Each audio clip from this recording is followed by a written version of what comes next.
다음 기술 소개드리겠습니다. 바로 전 기술이 요즘 화두가 되고 있는 메타버스 플랫폼 기술이라면은 이번 기술은 메타버스 관련된 영상을 생성해낼 수 있는 기술이라고 이해하시면 될 것 같습니다.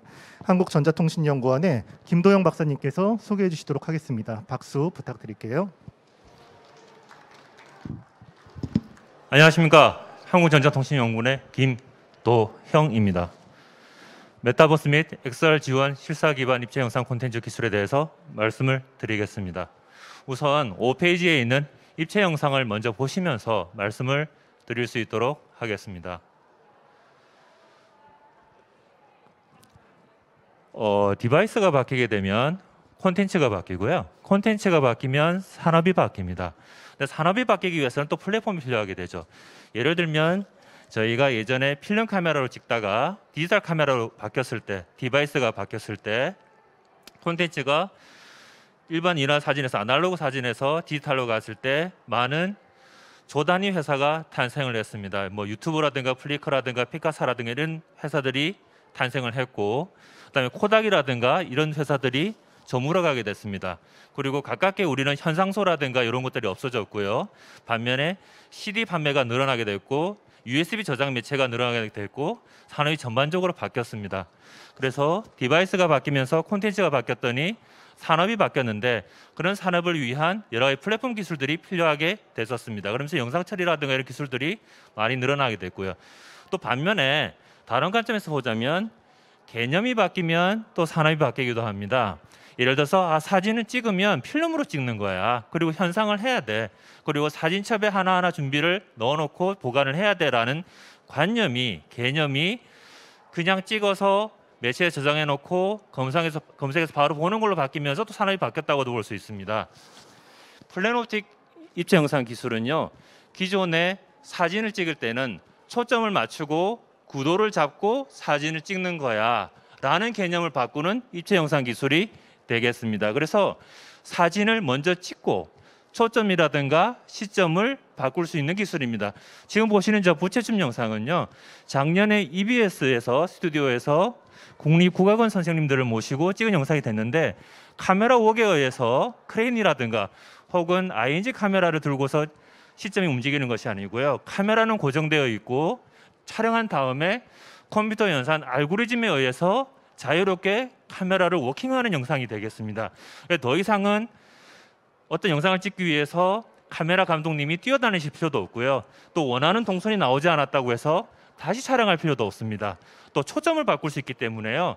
이게 예전에 해상도가 낮을 때는 몰랐지만 FHD, 4K, 8K 이렇게 올라갈수록 사실 초점도 문제가 되거든요.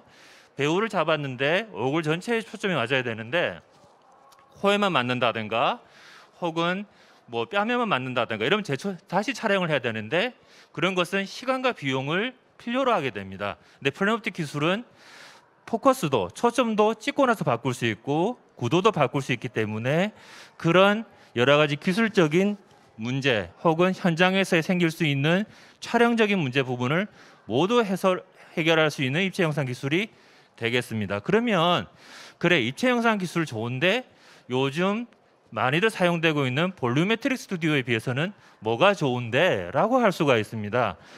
볼륨메트릭 방법을 이용해서 요즘 많은 콘텐츠들이 나오고 있는데요. 볼륨메트릭 방법은 굉장히 오랫동안 연구가 됐고 안정화된 기술이 되겠습니다. 그래서 이제 뭔가 변수가 많이 없다는 건 굉장히 장점인데요. 그 볼륨메트릭 방법을 가지고서는 사실 저런 콘텐츠를 만들기 위해서는 굉장히 많은 비용과 시간이 들어가게 됩니다. 첫째로는 한 사람 한 사람의 배우분을 모두 다 별도로 획득을 한 다음에 나중에 동선을 합치는 작업을 해야 됩니다. 그 과정이 시간이 많이 들어가게 되고요. 볼륨메트릭 방법은 그 다음에 배경을 따로 생성을 해야 됩니다. 따로 찍거나 CG로 만들어서 합쳐야 됩니다. 그리고 여러 가지 광원 처리가 어렵기 때문에요. 저런 매달려 있는 등이라거나 혹은 바닥에 반사되는 조명 효과 같은 것을 낼 수가 없습니다. 그리고 한복이라는 자체가 굉장히 복잡하기 때문에 이 볼륨메트릭 방법이 지원하기가 상당히 어려운 형태가 되겠는데요. 그런 부분도 플래노틱이 잘 지원할 수 있는 기술이 되겠습니다. 즉, 이 기술은 현재 매우 안정화된 기술이 가지는 안정성 다음에 서서히 다가오는 미래를 대비할 수 있는 장점을 가진 기술이 되겠습니다.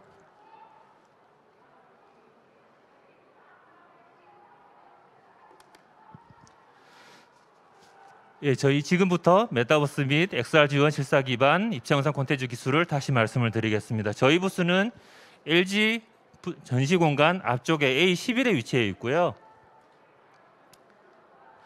이런 순서로 말씀을 드리도록 하겠습니다. 저희는 2013년도부터 플래놉틱 기반의 입체 영상 기술을 연구를 수행을 해왔습니다. 그래서 2013년도부터 15년도까지는 저희가 플래놉틱과 RGB 뎁스에 대한 저작 기술을 개발을 했었습니다. 당시에 기억하실는지 모르겠습니다만 핸드폰에 구조광 센서가 들어갔었습니다. 구글에서 탱고라고 나왔었고요. 지금은 이제 가지고 계신 폰에 안면 인식을 하는 쪽에 모두 다 들어가 있어서 일반화됐지만 당시에는 그게 하나의 디바이스 혹은 개념을 바꾸는 단계였었습니다. 그런 것들이 디바이스로 들어왔을 때 시장이 어떻게 바뀔 거냐. 그렇다라고 하면 지금 앱을 보셔도 앱스토어에 들어가시면 1위부터 100위까지 중에 50개 이상이 절반 이상이 정지영상, 동영상 편집 저작 앱입니다. 그러면 센서가 바뀌었으니 디바이스가 바뀌었으니 혹은 사진은 2D로 찍는 거야 라는 관념이 바뀌어서 사진은 3D로 찍는 거야 라고 하는 관념이 바뀌었다라면 저작 플랫폼이 서로 필요하겠네, 산업이 바뀌겠네 라는 맥락에서 2013년도부터 저희가 연구를 시작을 했습니다. 그래서 RGB 뎁스와 플래놉틱을 연구를 했고요. 2016년도부터는 어느 기술이 시장의 헤게모니를 잡을 것인가 해서 저희는 이제 구조광보다는 플래놉틱이라고 방향이 잡혔다라고 봤었고요. 그래서 그 2016년도부터 정령 플래놉틱 기술을 개발해 왔습니다. 그리고 2020년도부터는 비정형 기술을 개발하고 있고 올해부터는 이 기술을 메타버스에 접목한 과제를 연구를 수행을 하고 있습니다. 콘텐츠를 창작하기 위해서는요. 획득해서 생성하고 저작하고 비선형 편집을 하고 가시화하는 단계의 기술이 필요하게 됩니다. 그래서 저희는 획득부터 가시화에 이르는 콘텐츠 창작 파이프라는 이런 기술들을 다 개발을 해서 가지고 있고요. 그리고 저희 기술이 가지는 장점은 3D 디자이너가 필요하지 않다는 것입니다. 제가 어떤 컴포넌트를 갔더니 거기서 말씀 주신 어떤 그 PD 분께서 말씀 주신 것이 이 3D가 어렵다. 그래서 우리는 레거시 미디어라는 표현을 쓰셨는데요. 레거시 미디어와 동일한 콘텐츠 창작의 단계를 따르고 싶다라고 말씀 주셨는데요. 저희가 영상을 찍게 되면 입체 영상이지만 2D 영상과 동일한 콘텐츠 창작 파이프라인을 거쳐서 자동화된 입체 영상을 생성해냅니다. 그래서 어떤 입체 영상 디스플레이요, 3D TV건, 무광경 입체 영상 디스플레이건, VR HMD건, AR 글래스건 어떤 거든 상관없이 프로그램만 실행을 하게 되면 거기에 맞는 영상을 자동으로 생성을 해주게 되고요. 비선형 편집도 저희가 만든 누크 플러그인 사용하시거나 혹은 아도비 프리미어 같은 걸 쓰시게 되면 동일하게 저작을 하실 수가 있습니다. 저희가 영상의 검증을 위해서요. 그 국립아시아문화전당이라거나 EBS에 가서 국립국악원 선생님들 혹은 무용문화재 선생님들 모시고서 다양한 컨텐츠를 가지고 검증을 했고요. 그다음에 저희가 올해는 저기 동아시아 쪽에 그 문화국들하고 협력을 해서 또 해외 콘텐츠를 유형문화재, 무형문화재를 획득하고 검증할 예정입니다. 그 저희 아까 말씀드린 대로 저희는 획득부터 가시화에 이르는 기술을 다 개발해서 가지고 있는데요. 아무 영상이나 입체로 만들 수 있지는 않습니다. 저희가 개발한 카메라를 써야 되는데요. 이거는 FHD 25대 5x5로 획득을 하는 초당 30프레임/섹으로 획득하는 카메라 되겠습니다. 이거는 지금 10대만 달려있긴 한데요. 최근에 만들어진 4K 16대 기반의 비정형 시스템이 되겠습니다. 그래서 스페큘러가 있다거나 텍스처가 복잡하다거나 주인공이 있는 곳은 영상을 좀 많이 획득하고요. 그다음에 그렇지 않은 곳은 등섬성 데이터를 획득해서 입체 영상을 만들 수 있습니다. 이것도 카메라를 움직이는 게 아니고 카메라 고정시켜서 찍어놓고 소프트웨어적으로 연산을 해서 카메라 위치를 바꾸는 영상이 되겠습니다. 그래서 입체 영상 디스플레이, AR 글래스, VR HMD 이런 거 모두 다 지원할 수 있고요. 2D 모니터 같은 경우는 키보드 마우스를 가지고서 돌려볼 수가 있습니다. 카메라 세팅 같은 경우는 TV 영화를 기준으로 한 윈도우즈 6자유도를 지원하거나 혹은 세팅에 따라서 밖에서 안을 보는 아웃인, 인아웃도 모두 다 지원할 수 있습니다. 이 영상 같은 경우는요. 서로 다른 사진 이미지 두 장만 가지고 초점과 시점을 바꾸는 영상이 되겠습니다.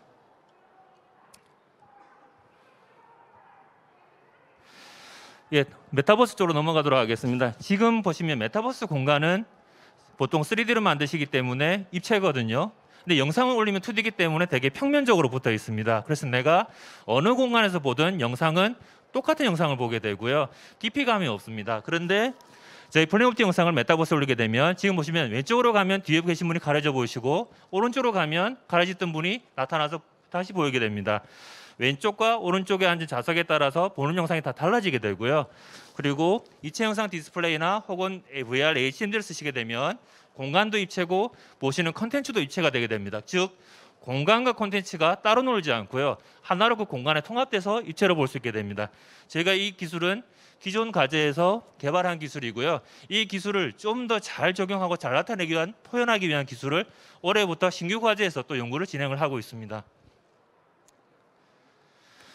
그 적용 분야는 다양하겠습니다. 예전에 3D 기술이 처음 들어왔을 때 모션 캡처 스튜디오가 되게 많이 보급이 되기 시작했었습니다. 그래서 기술 사업하시는 관점에서 보면 저희 기술을 가지시고 가셔서 어떤 솔루션화해서 모션 캡처 스튜디오처럼 솔루션을 제공하시는 비즈니스를 하실 수도 있고요. 그다음에 모션 캡처 스튜디오를 운영하시면서 모션 캡처를 하셔서 데이터를 콘텐츠를 제공하시는 유의 비즈니스도 하실 수가 있고요. 그다음에 뭐 셀럽이라거나 모터쇼, 패션쇼 뭐 이런 것들 콘텐츠를 만들어서 공급하시는 비즈니스도 하실 수가 있으실 겁니다. 그리고 어떤 영상이든 입체를 만들 수가 있는데 사람도 가능하고 객체도 가능하거든요. 그리고 볼륨메트릭이 하지 못하는 것들, 예를 들면 찌개가 보글보글 끓는다든가 찐빵에서 김이 모락모락 난다든가 이런 것들의 표현이 모두 다 가능하기 때문에 뭐 광고에도 많이 적용 가능한 것으로 보고 있습니다. 그래서 뉴스, 드라마, 교육 콘텐츠 등등에 다 적용 가능하겠습니다. 그 데이터는 무안경 입체 영상 디스플레이라든가 VR 신드 외에도 사진으로 프린팅하는 것도 가능합니다. 그래서 그런 부분도 제가 이제 교육 쪽이랑 연계하는 부분을 계속 진행을 하고 있고요. 기술 이전은 각각의 기업에서 필요로 하신 것에 대해서 맞춤으로 저희가 기술 이전 상담이 가능합니다. 아까 말씀드린 대로 LG 부스 앞에 전시공간 앞에 A11에 저희가 위치하고 있고요. 오시면 저희가 무안경 입체 영상 디스플레이 3대를 배치해 뒀습니다. 가까이서 보셔야 입체로 좀 더 잘 느껴질 수가 있고요. 일단 크게 기술 이전은 영상을 시점을 생성하는, 그러니까 이미 입체 영상 디스플레이라든가 VR HMD를 지원할 수 있는 기술 부분이 하나가 있고요. 그다음에 영상을 획득하고 생성하는 쪽 키워드가 하나 있고, 또 다른 쪽에 이제 죄송합니다. 그 컨피규레이션이 고정되어 있는 영상을 생성하는 기술이 또 있게 됩니다. 그 외에 저희가 또 이게 되게 시스템이 무겁거든요. 플래닛옵틱의 다 장점만 있니? 그렇지는 않습니다. 플래닛옵틱의 단점은 데이터가 좀 많고 컴퓨팅 파워가 많이 요구합니다. 연구가 크게 두 가지 방향이 있는데요. 데이터 조금 써서 좋은 결과를 내보자, 가급적 좋은 결과를 내보자. 그다음에 두 번째 방향은 그냥 데이터, 컴퓨팅 파워 다 때려박아서 현재 기술로 뽑아낼 수 있는 제일 좋은 영상을 만들자라는 트랙이 있는데 저희 플래닛옵틱 기술은 후자에 해당됩니다. 그래서 저희 쪽은 일반 사용자들이 쓰기보다는 전문 콘텐츠 창작 집단에게 더 적합한 기술이 되겠습니다. 기술이라는 것이 원래 단계상 군사 목적이라든가 이런 게 사용되다가 그다음에 방송국이라든가 이런 쪽으로 오고 그다음에 어느 정도 시간이 흘러서 익숙해지면 일반 사용자한테로 넘어오거든요. 그래서 디지털 카메라 같은 경우도 예전에 군사 시설이라든가 특수 목적으로 사용되다가 유성이라도 사용되다가 그다음에 방송국 가서 1억짜리 카메라, 3억짜리 카메라 있다가 어느 순간 시간이 흘러서 50만 원 이하로 떨어져서 디카로 들어왔고 또 시간이 흘러서 핸드폰으로 들어왔습니다. 지금은 아직 시장 초입 단계이기 때문에요. 일반 사용자 쪽으로 들어올 시점은 아직 아니고 전문 콘텐츠 창작 집단 쪽으로 들어오는 단계에 있습니다. 예, 여기까지가 제 발표였습니다. 김도영입니다. 감사합니다. 예, 박사님 소개 감사드립니다.